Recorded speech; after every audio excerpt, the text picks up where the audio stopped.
Salutare, dragii mei! Eu sunt Mini, iar sora mea, să vă arăt, este ea, tot sora Mini. Și atunci vă voi prezenta lumea mult. Bine?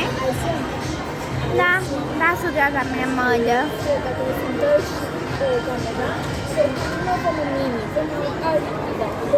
Ei, dar eu vreau cu Mini, că e mai bună. Tu poate Mini, eu am Sora mea e cam moroconoasă, să nu o băgați în seamă. Tu ești. Nu o băgați în seamă deloc. Eu am ochelari, să vă arăt. Uite. Și sora mea tot are ochelari, dar nu are bube, dar se acopere fața cu Mini de aia.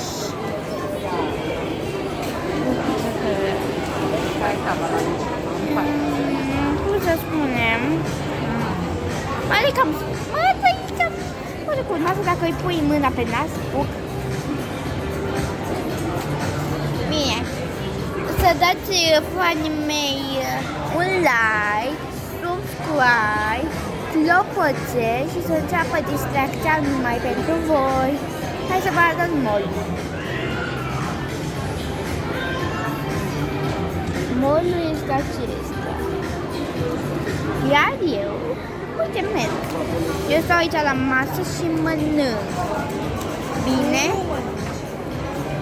Hei, sora mea nu prea îi place, dar eu o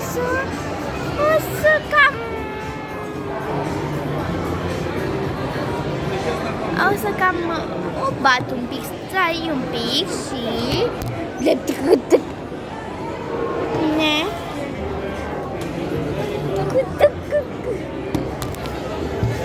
Gata, frații mei, am bătut-o pe mădă. Iar acum, ia uite, nu se mai mișcă.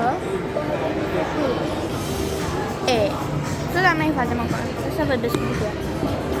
Dar nu fii de cu lumea, că nu ai voie deloc.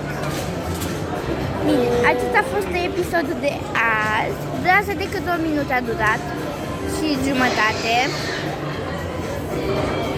Și pa, pa, dragii mei! Să nu uitați să dai un like și la revedere!